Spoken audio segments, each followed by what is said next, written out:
guys, it's Hannah and George here from Do God Property, and we've got a special guest here today, Dorian, director of Castell Group. So Dorian is a property developer, and we're going to ask him a series of questions. Hi all, thanks for having me guys, much appreciated. Yeah, thanks for coming to the NatWest Hub where we spend a lot of our time. Yes, we do, yes. It's a phenomenal programme we're on, isn't it? It is, yeah, definitely recommend it, definitely. Cool, should we dive straight in? So for the people who are going to be watching this, give us a bit of background about yourself and your journey in property. Okay, so I'm a property developer based in South Wales, and I'm fortunate enough to be in property for quite a while actually, since I was quite young. So I just start from the beginning to where I am now really. So my dad is a builder and my mum was a stay-at-home mum, and they started acquiring properties. And when I was in high school, I was fortunate enough to start learning sort of the management of the properties with my mum. And I kind of picked up over the years, I was doing it for a few years with the old-fashioned way of management of properties, if that makes sense. Yeah. And then I basically, from that day, I was kind of hooked. So I knew from I knew from when I was like maybe 14, I was 100% going to be a property investor, or just everything I was going to do was property. I just knew it. I didn't know what I was going to do other than management, but then I loved it. So I started doing that, and then really when I was about 16 and left school, I set a letting agency up. And I started that by cold calling, pretty much. I don't think it's legal now with GDPR. So I started that, and it was quite funny. I remember it vividly today that like I would have, I'd be scouting Gumtree for private landlords to call. Yeah. And then I would call them up and I'd say, "Oh, hi, this is Dorian calling. I'm just giving you a quick call. I see you have a property for let. We've just let a property ourselves, but we had a waiting list of real good applicants. I have a lady here right now, or whatever it was, and she's fully tenanted, fully referenced, great credit, and she works full time, and I think your property would be really suitable for her. Don't want anything for it, but because we've let her down, because we've already rented our place, I would hate to see her go to waste. So is there any chance that I could potentially show her your place, and then if you're interested, you could just take it from there?" And you know, that was a real high sort of ratio of success, if you can imagine. And then if you could picture this now, imagine you're the landlord and you're waiting for me at the appointed time, and you see some young kid on a moped with L plates turning the corner. See, this is a true story. With a camera strapped around his back, and I would turn up and I'd say, see that the tenant wasn't there. And I'd say, I'm really sorry, I just found out that she's found somewhere. But while I'm here, I've got my camera with me, I've got somebody else. If I just take a few photos, I can show them. And then I would take photos and then I'd show people from a canvassing sort of ad I did as well on like Rightmove. And I'd match it like that. And then I scaled the business from there pretty much. That's so innovative for like a 16-year-old. Yeah, I'm quite fortunate to have understood the lettings process from years exposure doing it with my sort of mum. Yeah. But then that is literally how it started. And then I was still doing some studies after school, so I did like accountancy in the background because I was really loved business and wanted to understand the financials and the figure side of it. Yeah. Because I strongly believe that if you can read a business's figures, it tells you a story, and then you can sort of project in the future of what you need to do to be alright really. Yeah. So I was doing accountancy on the side while I was scaling this business up, and then over the years, started adding staff to it, started growing it really well. Made a ton of business mistakes, like unreal amount of mistakes. But that's probably what's got me to here today. And then I scaled it into an estate agency. Our biggest point, we had about 8 staff, and then so that's how it started. I was carrying on doing the accountancy. I did what I wanted to on it. So I felt like in terms of studies, couldn't go any further with it without going into like international stuff, which I didn't want to do. So I stopped the accountancy then, which was great. Focused full time on the business. I was still heavily involved, and I still am today in my sort of parents/family portfolio, which was still giving me more knowledge, which is invaluable, and I was always grateful for. But ultimately, the business was scaling, and then I branched into sort of commercial finance type things. I was seeing that obviously the lettings related to management, and then estate agency was kind of coming into it. And then that meant finance was getting dragged in because all of these types of leads, if you could imagine. And I just wanted to do everything. I was just literally, neck deep in property, and I just wanted to do everything and anything.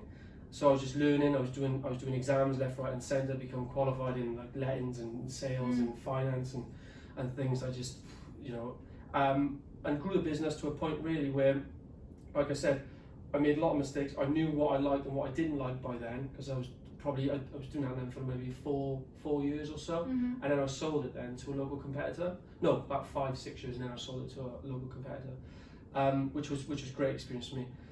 In the background, I was sort of become asset manager for my family portfolio. So then I was in charge of appraising new acquisitions, arranging the monies for new acquisitions, handling the process from when the deal, finding the deal to all the way through purchase of it. And then obviously my dad would take over and do the refurb himself, because that's what he did. And then I would handle like the refinancing and the efficient structuring of the portfolio. If that makes sense. So and I was fortunate enough to be involved in about 70 different transactions myself for the family portfolio. I have a mixture of residential, semi-commercial, commercial and land. So I gained massive experience, and then I started working with investors and doing it for myself, in a nutshell.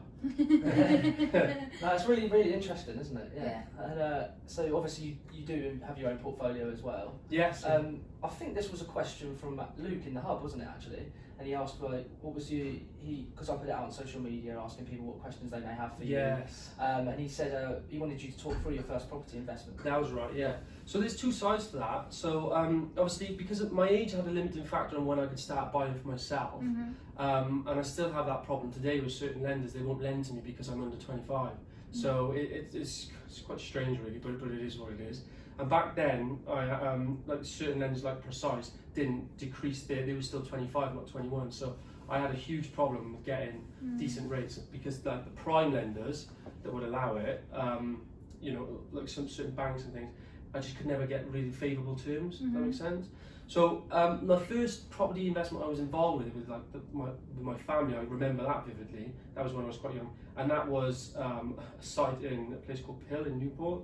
It was a fire damaged building converted into apartments. It was a big building converted into 6 apartments. That was the first thing I was involved with. I was involved in buying it. I started when the refurb was happening, and then I've been involved in many of the purchases since that. But I learned so much with that. I was actually in there doing some of the work as well, which I then cemented in my mind I would never do manual labour. I realised for a fact I was not suited for it at all.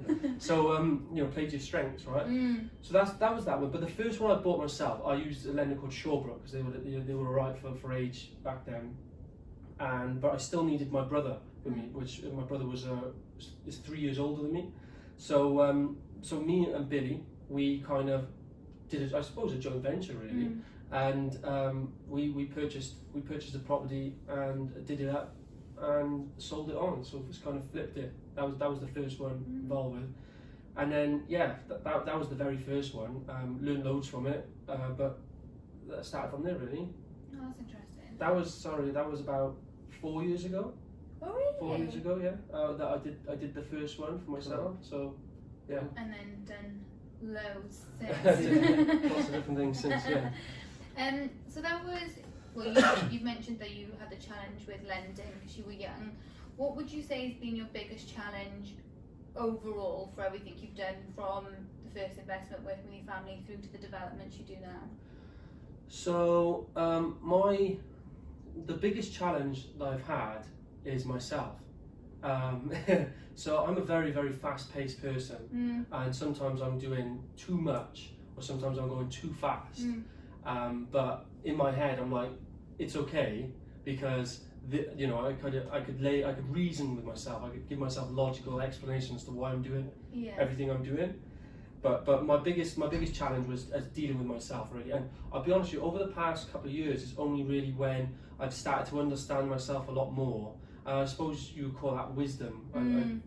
But I know what my faults are now, and I know in advance what I'm thinking and why I'm thinking it, and really if it's a positive or a negative.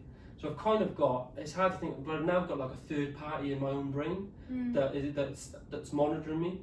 I didn't have that from like say when I was 16 to maybe sort of 22, and the majority of my business mistakes came from that. It was being too impulsive, because all of these books I was reading on success, you know, I suppose one of the things that really kickstarted my business mind off was I read Think and Grow Rich when I was 16, and then that catapulted me to start my own business. But the problem with books like that was it kept saying about successful people being impulsive and going with their gut, but it forgot to tell you that, you know, you also need to really understand, is this logical, is this reasonable, is this smart?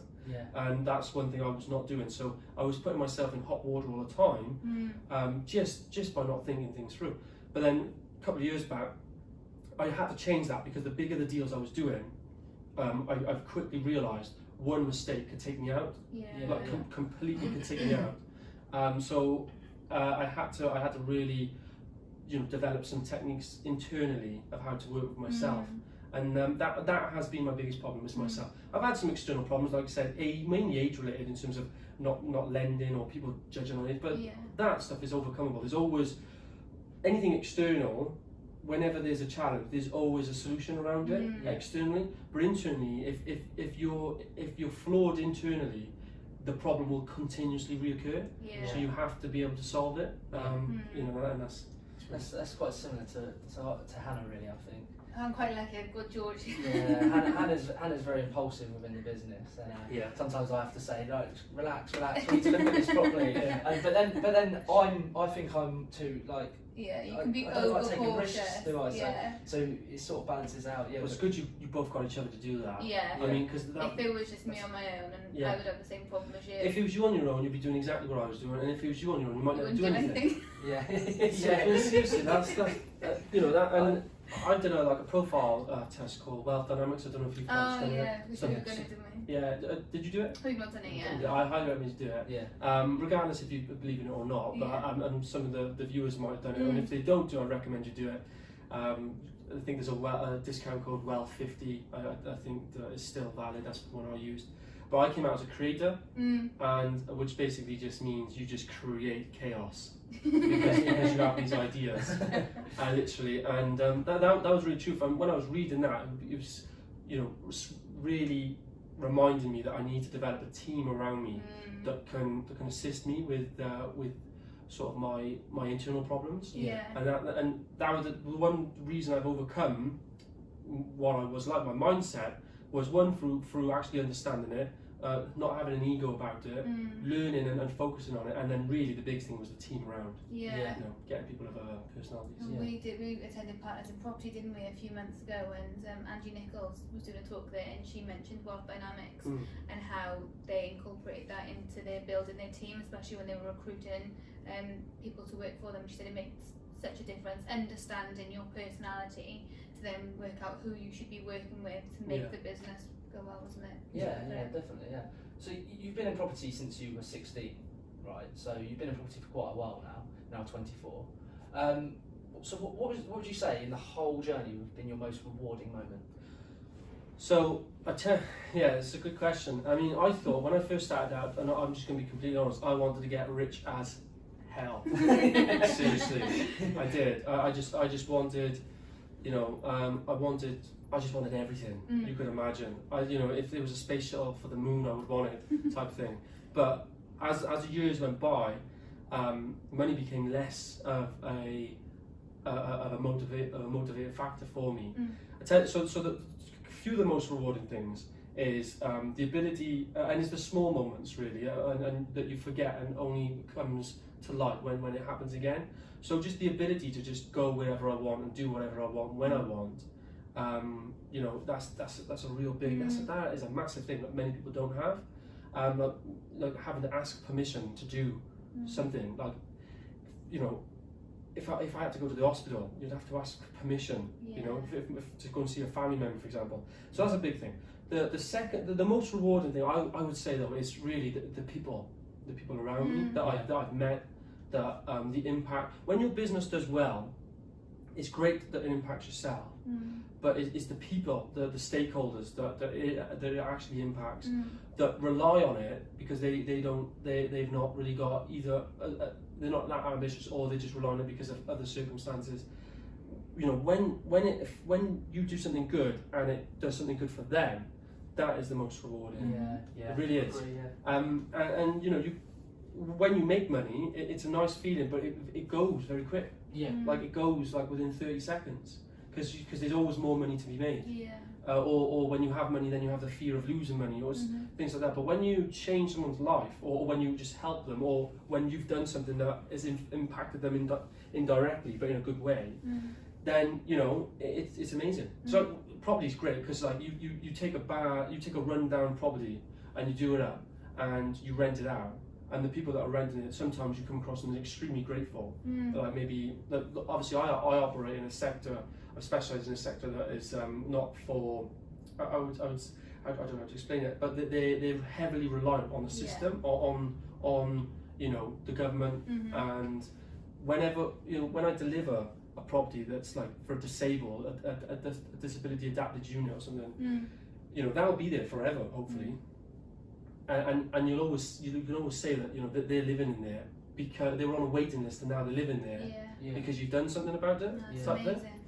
And also then the people that work around with you. And every time you do a deal and someone else benefits, it's just great. But the people I've built around me, my team, my core team and my broad team, though that's the real reward in me. Yeah, 100%. I know that was long-winded, but no, that was good. I know we work alongside you in the hub, George, more so than I. And with development, there's so much that goes on. It's quite fast-paced. What does an average workday look like for you? All right. So with the developments I do now, so obviously I might have skipped it, but now I specialise in new build land developments. That's pretty much what I do on a day-to-day basis. And there's a mammoth amount of work that actually gets done before like a shovel goes in the ground. So I'm the sort of commercial side. I've got a business partner in Castletown called Dorian, and he is we call him the construction director, and I'm the commercial director. So Dorian is very, very experienced in construction, which is great because I don't want to deal with it. Honestly, with my mindset, I would cause an absolute problem because with construction, you need to be focusing on them now. You need to really understand the finer details, and my brain just skims it. Like you give me a contract, I'll skim read it. You give Darren a contract, and he'll be looking for the real, the punctuation type thing. Which just I wouldn't do. And it's very important with construction because the more you're organised, the less problems you'll have. So my particular, so Darren's day obviously is all on the sites, just making sure they run properly on time and stuff. My day for the commercial side means I find the deals, I find the money, I find the customers, and I package everything together. And I also do that part of running the team, which is great. So that bit is very, very fast paced in terms of, well, I've made it fast paced because we've got way too much on that we should really have, but I really wouldn't have it any other way because I don't like having those sort of hour-long breaks of nothing happening. It's kind of like my phone being off the hook. But so yeah, that's in broad what I do. So I look for money, I look for deals, I progress the deals we currently have. I'm having meetings with clients, and I'm having meetings with teams. I'm putting systems in place. I'm monitoring the efficiency of the business, and really what I'm doing is just managing the pipeline of deals to the stage where I can hand them over to Darren. And like literally, like if you just imagine a treadmill, no, conveyor belt, treadmill, conveyor belt. If you imagine a conveyor belt, I'm the one just putting everything on there, and then for basically Darren's side to go. And he has a go at me because I'm doing way too many things, but it works out. So So moving on from that, obviously this is the golden question that everyone wants to hear. You've raised millions of pounds, over your time in property through private finance. What would you say your top tips are in regards to raising private finance? So I've fortunate enough to raise quite a lot actually I've raised millions of pounds in private finance, and I've raised millions of pounds at debt finance as well. And I'll be honest, and I'm always continuously looking to raise more private finance, but it never ends. It really never ends. So what I would say my top tips is for private funding, the way I've done it is I built real face-to-face relationships and trust. And I would say that there's a few tips I would give. One is if you're looking to raise money, make sure you have an investor criteria as well. There's a lot of money out there, and a lot of different types of money, and a lot of different types of people that gel with other types of people. So whatever I say is, whatever I'm doing, there's a criteria with it. So if I need to raise 250,000, then I'm also thinking about, right, what terms do I want to raise that on? And yes, it's the financial terms about how much I want to give, how much they should be rewarded for, and what security I'm available to offer, things like that. But it's also the type of person that I want to be part. Because when you borrow private funding, whether it's on a loan or a joint venture basis, you're working very close to someone. They're trusting you on a huge amount, but that means then you're going to be in constant dialogue with them, or you should be. And you're looking after their money, you're making their money work for you and them, but that also comes with a real sense of responsibility, that you should be treating that money like your own. So a few golden tips I'd say is, well, firstly, whatever money you raise, treat it as your own. Don't put it into something you wouldn't put your own money in. Yeah. And that would prevent you, when you're speaking to investors, that will prevent mistakes sort of arising in your presentation. Because if you're treating it as your own money, which you should be, you will be looking for the no all the time. So that give me a reason why I shouldn't do this deal, type of thing.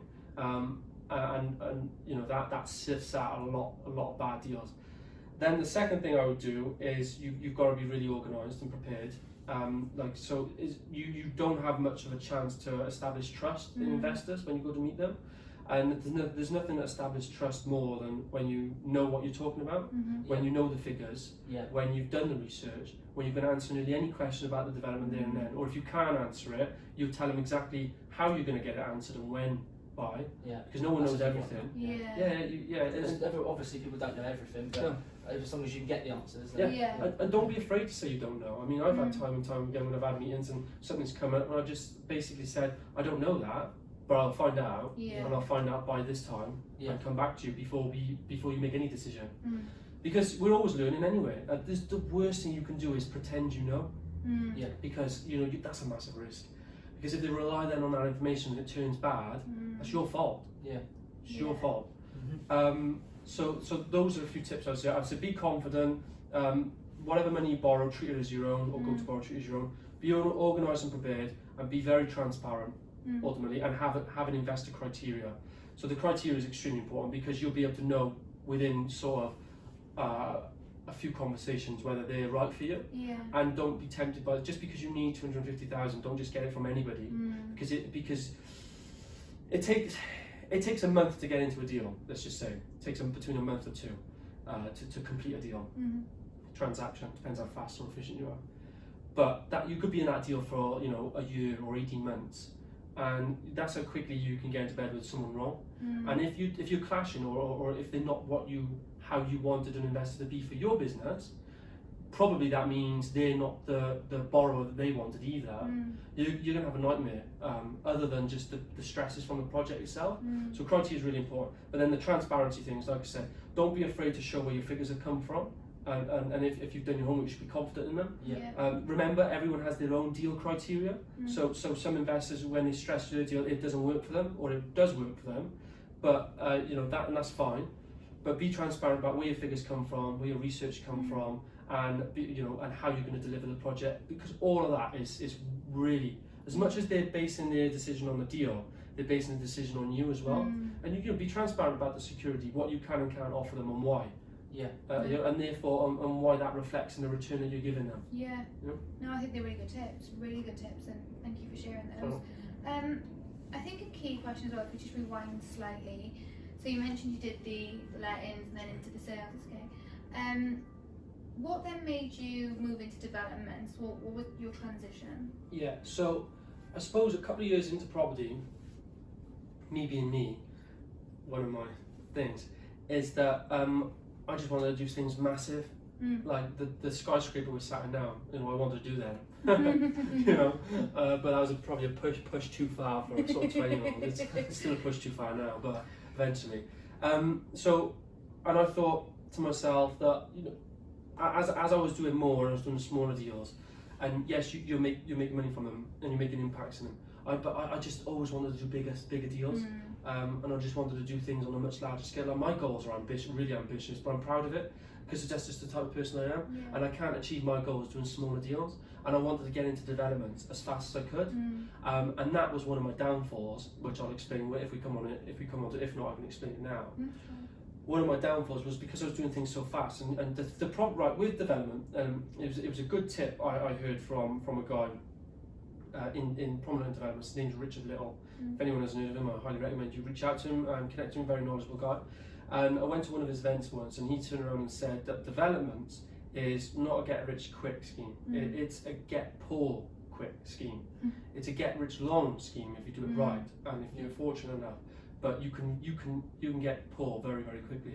And I kind of just, I'll be honest, when I first heard it, I just, I was like, oh yeah, all right, cool. And just moved on. But then what was happening, because I was going so fast and I got into developments really fast, my first development was a private scheme, which means I was doing it for the open market. And I did it, and then I couldn't sell it in time, or just couldn't sell, or it was taking too long to sell. And at that point I realised, luckily enough, it wasn't big, it was a small, it was only 1 unit scheme. And I was disappointed about doing a 1 unit scheme, I just wanted to do something big. But really, I now look back and think that was probably my biggest saviour, because that deal reminded me, cemented me, what Richard said was true, that I could have been wiped out if it was any larger. If that deal was any larger or took any longer, I was running the biggest risk of my life, and I've just been taken out of the game before it even started. It's literally, I would have been gone. And I know it would have probably taken me a decade to recover from something like that. So that scared me, and then really realised, right, okay, there's certain things you can be fast in, and then there's certain things that you shouldn't be fast in. And the biggest thing is, right, you don't get paid for what you know, right? You get paid for what you know and take action on, right? But you get paid the most, by far, when you do the things you're not meant to do. Does that make sense? Yeah.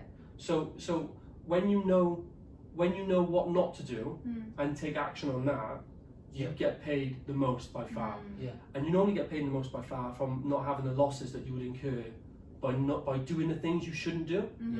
I'm trying not to do tongue twisting here. It's just turned into a riddle. But hopefully that makes sense. That was kind of the best way I could explain it. So that opened my eyes big time at an early stage, which is great. And to be honest with you, ever since that time, I try and make sure I don't have any ego. I'm always trying to learn new things. I'm always whatever deal I'm looking for, I'm always saying, right, what's the catch here? Why should I do this deal? Why would I do this? Why would someone else do this? When I can be confident myself that I'll do it, that's when I'll go to investors and say, right, this is a deal, and this is the risks of it. This is how I've mitigated them. This is the risks left. There will always be risks left. Are you comfortable in this? And that's how I do it. Did I answer you? What was your question again? Sorry. I do Your that. transition. Yes. So, sorry. So, because of that, so that's what I mean. When I jumped into developments, it wasn't a large one. It was only a 1 unit. I'm glad, and I would recommend anybody do that as well. Start small. Oh yeah, definitely. But then since that, I thought, right, okay, I'm going to do development, but I'm going to do it properly. I'm going to plan, and that's what I did. So I believe I've set up a really good business plan now, a business model that was working, and it's de-risked as much as it can be. And it really stems from, every deal I'm doing, I've got my exit lined up. I've taken away what I felt was one of my biggest risks that I couldn't control, was my exit risk, because of development, you're in it for a long time. And the market can change, and when it changes, when it changes, when you make a mistake in a rising market, it's masked. No one knows, because you'll end up still walking away okay. When you make a mistake in a stagnant or failing market, declining market, that even if it's a small mistake, it can become catastrophic. And that's just the way it is. Definitely. So I was just wanted to ask as well. In the past 8 years, you've been involved in lettings, building your own portfolio, developments, estate agency, all these sorts of things, sourcing as well. Yes. Like us. But that was fun. The main things. There's obviously people out there that are, in the beginning stages of their journey, and they just sort of want to get the top tips. What would you give your top tips from say, let's go for lettings, sourcing, property investing and developments? I'll be honest, so my top tip is to not do what I did. Honestly. So I did, you've heard it called around the shiny penny syndrome type thing. So I had a massive tendency to create something, get it going really well, and move on, and not expect my team to carry it on. That was always my biggest downfall, and I kept doing it for years and years and years. Obviously, right now I fight it. Oh, Sorry. Let's get this back on. Yeah. Okay. How do we get this back on? It might be a sense. Yeah. There we go. So, what was I saying then? What was I saying? Your biggest downfall, shiny penny. Yeah. So shiny. Sorry about that. See, basically, it was so it was a shiny penny syndrome that really was a problem for me. And again, that was back in the stage where I was kidding to myself via logical assumptions that what I was doing was correct, but really it wasn't. Now, is a little bit of a bit of truth to that, because I don't regret anything I've done, but I wouldn't recommend to do the thing the way I did it. So I would say, for me, the top tip I can really give you to anybody is focus. Focus for me has got me the results. And when I did set up these businesses, I was focused initially, and the results do come. When you focus, results come. Because when you lose focus, very quickly the results fade away. And so in my developments, I'm extremely focused, and I still fight the shiny penny syndrome constantly. But like now, I'm much more wise in my decisions, and I know myself a lot more. I can stop myself, whereas before I just couldn't. And now I've also built up a team where I can explain quite clearly what's happening, and they just kick me right back down and say, you don't need to do that. What are you doing? Why would you do that? Type thing. And they're right. And so my biggest top tip for any of the businesses is focus. So you should do what you're passionate about. Don't go into anything for the money. It'll always fail. Go into something that, even though I went into it for money originally, but behind that, looking back now, I know I actually had the passion for what I was doing. I mean, business is extremely tough. I mean, I have problems every day, but my biggest, and you're going to, the biggest skill I say any property investor has, probably any business owner has, is not the knowledge that you can accumulate. The biggest skill by far is you have to be a good problem solver, because you're the only way you'll get successful is by problems. Have you heard the saying that success and failure has near enough an identical path? The only difference really with success and failure is the decision to keep going when those temporary failures come. Definitely. And you can only do that if you're a problem solver.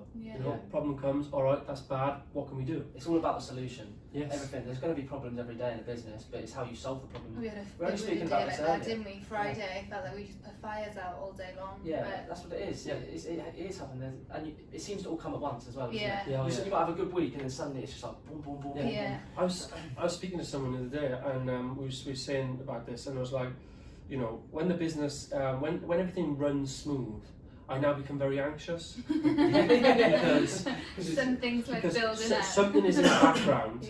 And then what I've done now as my business has scaled, and I recommend other people do, is kind of like, if you could imagine, like a non-exec board type thing of experienced people that have done what you want to do, or you aspire to be like, or that are really knowledgeable in a certain area, and that you can call on them for any time, even if you have to pay a little bit for it. Because what I say to people that I sort of get on my sort of imaginary non-exec board is that I want you there for the things I don't know yet.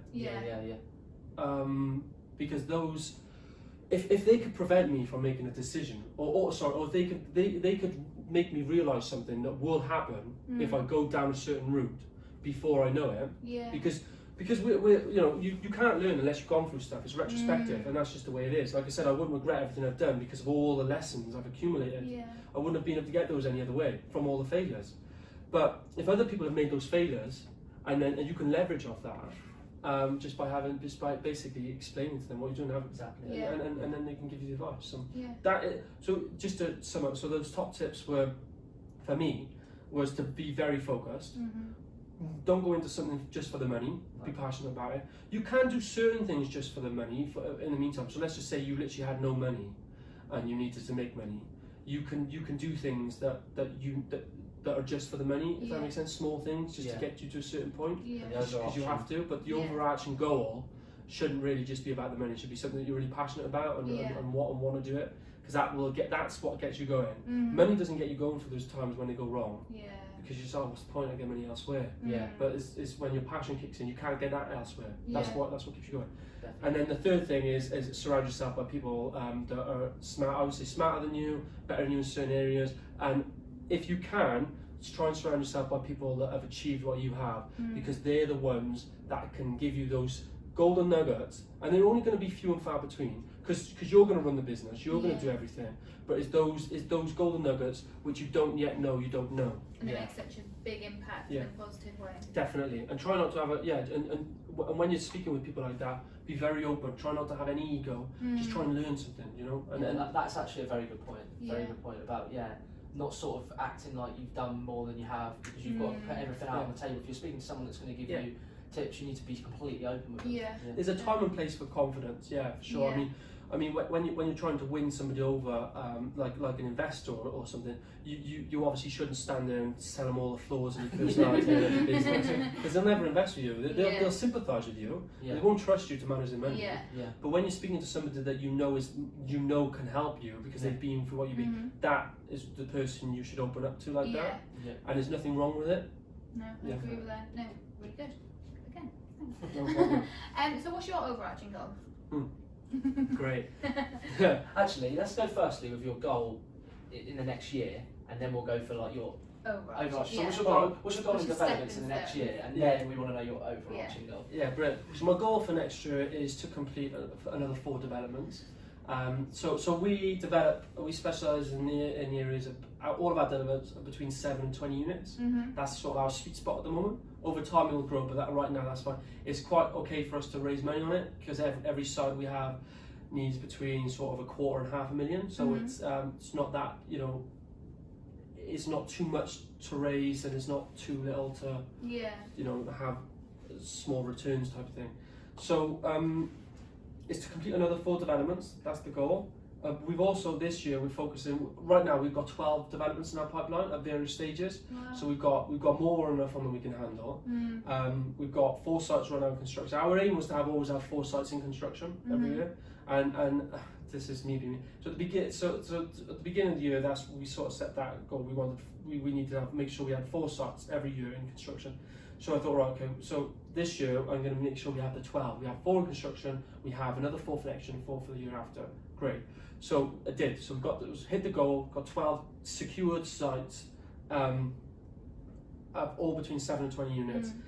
But what's actually happened is that only a couple of them are for like the later years, because what's happened is the first 4 sites that were meant to start have been delayed a little. This is the thing about property development, the time scales vary. I mean, you can try and predict, but there's so many elements that aren't actually in your control. Planning being one. I mean, if it goes well, great, but that's rare. If it doesn't go well, then who knows how long it could take. And if it's not planning, you might be waiting on a professional.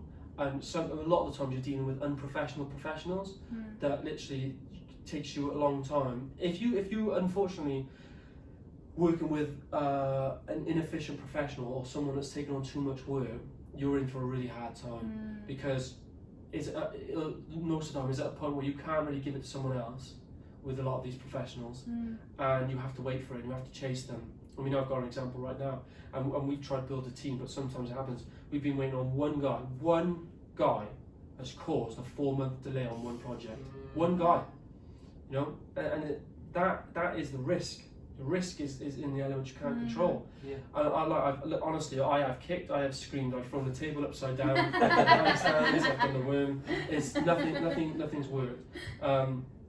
But that's sometimes what happens. So some of these 4 have been delayed. The other, let's just say another 6 have actually come forward because things have gone right on them. so now we've got, and now next year we've got, instead of the 4 that should happen, we've got 8 that can happen. Now that's a bit too much, so we are planning effectively on how to deliver those. Correct? Again, sitting down with Darren, he's very much, you know, maybe like the George. For me, I'm like, doesn't matter, we can solve this. And Darren was like, you know, let's solve it then.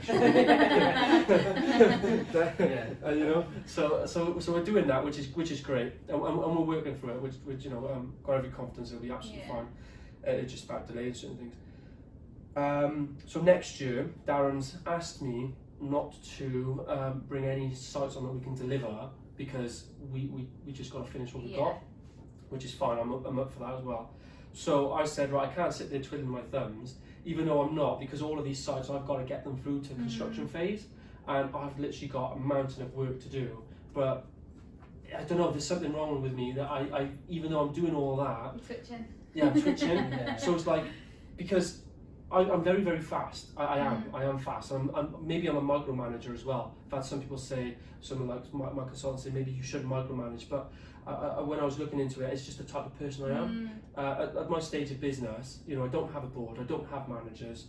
I have to micromanage. Yeah. Because if I don't know where everything is going on at every single point in time, I feel like I run the risk of an omission. Yeah. And I don't want that. So what I've done now this year is, so my goal is to deliver 4 projects, and then the second one is I'm doing a lot more land flipping, because Darren doesn't really have to get involved in that, and that's very much more commercial side. It's going out finding deals, it's going and structuring good deals with vendors.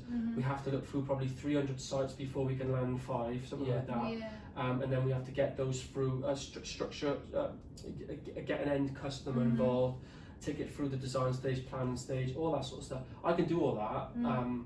It's not easy, but I can do it. And Darren, it doesn't have to stress down, but we're still making money for the business. And I'm still working with investors on that as well. So, you know, it's good. So those are my 2 goals: is to deliver 4 projects, land flip 5 deals. That's my goal. And I have another goal as well. Is I wanted to acquire another 6 properties, but I've been umming and ahhing about that, because I've been selling off my properties recently instead of acquiring more, because I don't know. I wanted to. I've kind of wanted to put my money into other things. That makes sense. So some deals we funded ourselves, and we work with investors on the vast majority of them. But some deals were so good, it doesn't need a lot of money. So that is literally the some deals come along, they're really, really good. Because they've just been secured very well. So we're doing one deal where we don't really even have to buy the land type thing. So not much is needed, and once we get the uplift, the land value is massive. So we can raise the rest of the money from development finance. So we don't need to invest in that, so we put our own funds into it. But instead of putting money into the sort of houses, I've been putting it back into the development, and I'm also really tempted to start investing in businesses. That's exciting. That's like a sort of overarching goal for you, is it? So those are my key goals for 2020. There's some other types of goals as well, but you know they're not sort of business related, finance related. They're just more like health, make sure I'm and self development and things like that. One of the other goals is I've currently got a target to raise 1.8 million in private finance as well for next year. That's to cover the remaining of the sites that we have. So those are my key goals. But my overarching goal is I want to build Castell Group into developing 500 homes a year. Wow. That's the overarching goal, and then that be in a position to potentially float or merge into with a larger company, a buyout. And so that's the development side. I will have, mentally, so Castell Group will be developing 500 homes. I will have a portfolio myself of over 500 homes. That's what I wanted. But my other passion, which is really want to focus in about sort of 12 years from now, I just want to focus full time on it. I suppose once I exit the sort of property development world, is I want to be an investor. I want to be an angel investor, venture capitalist maybe, but I don't really like that word. What I want is I want to change the world. I'm changing it smallly. I'm only changing small bits, but like individual people's lives. But I'm not changing the world. I want to be involved in stuff that will change the world. I want to be investing in the things like the next Uber or Airbnb and stuff at the seed stage where they needed like 100,000 for X amount of shares that today would be worth millions. But I don't necessarily want it for the money. I mean, my personal income goal is 200,000 a month, so 2.4 million. That's my personal income goal, and then a pot of money as well. And then my luxury lifestyle only accumulates to 20,000 a month. Half of that being for savings, literally my luxury lifestyle is about 10,000 a month, but then the extra 10,000 is for anything I want to do. If I want to hire a yacht or something, I'm not really into it, but if I ever wanted to, I could. You can do it. Yeah, exactly. And then the 180,000 extra a month and the pot there is for specifically and only for I want to spend the rest of my time investing in businesses, start-up businesses or expanded businesses from 100,000 to $1 million, whatever. Real stuff that can change the world. And then I could maybe help advise them. I could be involved with. It'll be very fast-paced, stuff I love.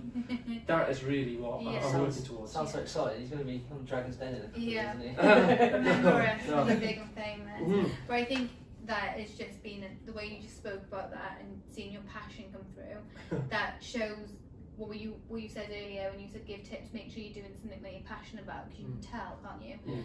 And I think your goals for 2020 and the fact that you're going into the new year and you've already got all these sites planned and you pretty much maxed already, and you've done that when there's been so much political uncertainty this year and no one knew where the market was going. So I think that just shows how good Castell Group is performing, which is really exciting. Yeah. Is there anything you want Yeah, obviously within your business there's things that you want, and I'm just wondering, like, in terms of that, like private finance and stuff, I'm just wondering, can you tell the listeners how you can help them? Yeah, sure. Well, it's funny you should say it, because this Brexit thing was on the political uncertainty. I have no idea what was going on in the end. But yeah, we were still going strong because of the uniqueness of how we've structured our deals and how open we are about the risks and how we mitigate. I mean, if anybody's interested in looking at my deals and how they're structured, please just reach out, because I'll be more than happy to show you. If you're an investor or not, but because I believe anybody going to raise investment should be structuring the whole deal. See, a lot of people, I get deals sent to me as well, and it's very one-sided when I know what the risks are. And then just forgetting it, the type of person, the type of investor that you need on board is someone that understands the risks. It'll make your life a lot easier. Because nothing ever goes how you planned it properly. There will be delays, there will be overspends, there will be contractors that go bust on you, there will be people that try to rip you off, it will take a delay to sell sometimes, your finance costs will come in over than you expected, there'll be a delay on planning, you might not even get planning, there's so many things, vendors will pull out, you'll be gazumped, there's so many different things that can and will happen eventually. It's just sod's law that you and it's okay that they happen as long as you've planned for the risks and how to mitigate them, but it's only okay if everybody on board is okay. If you're on board with people that aren't okay with those things when they happen, you're just in for a very hard time. And there's one key thing I work towards. So look, I can make money and I can lose money, and if I lose money I can recover from it because I have time, business. If you lose your reputation, you can't recover from it. I've been involved in deals, personally I've done, that haven't gone well. I've explained one that nearly wiped me out, and I've been involved in other deals that haven't gone particularly well as well, with other people involved. But I believe what I've done, and hopefully the other parties would say as well, I've bent over backwards to ensure that they were okay. Just because I'm not, like I said, I'm not that incentivized by money anymore. I'm much more incentivized about where I'm going. And I know chasing money and focusing on money will hinder it. Money is a byproduct for what you do. It just comes from what you do. The actual thing you should focus on is the business. I've said that before, so I won't say that. So your question about how I can help people, I suppose, is, well, if anybody's interested in seeing how I structure the deals, I'd be more than happy to show them. Two is I predominantly work with private investors. So, like I said, with the Brexit thing, we still managed to raise 500,000 in the past few months for deals planned in the future. And any investor that I work with, I show them my pipeline and how they've been funded, and because people might be, there's a potential risk that we're doing a lot of sites. I understand that because it's called, what's it called? Not leveraged. Well, it potentially is leveraged, but it's overexposed risk. That's it. But we've mitigated that as well in various ways, which I can explain. Mainly because projects are timed, so there's always a certain thing. But yeah, we've managed to raise money in political uncertainty when a lot of investors aren't doing anything, they're holding back, and even these investors we're talking about as well.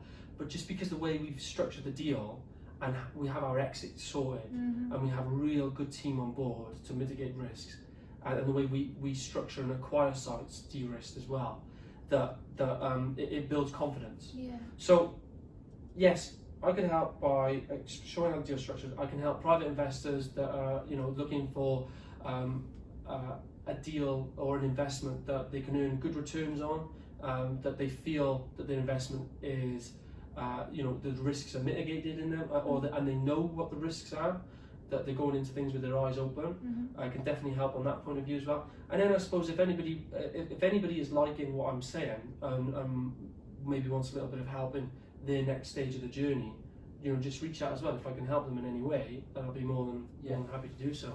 So absolutely brilliant, Dorian. Really, really enjoyable this was.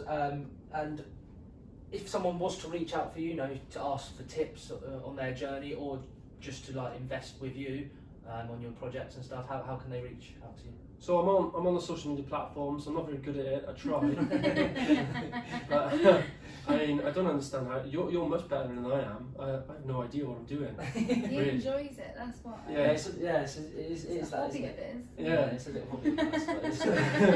You'll probably tag me in this video anyway. Yeah, so just reach out for me via the social media link. Or if you want to email me, it's Dorian, Dorian at Castell, so CASTELL group.co.uk. Welsh for castle, if anyone wants to know. And reach out that way. Be more than happy to.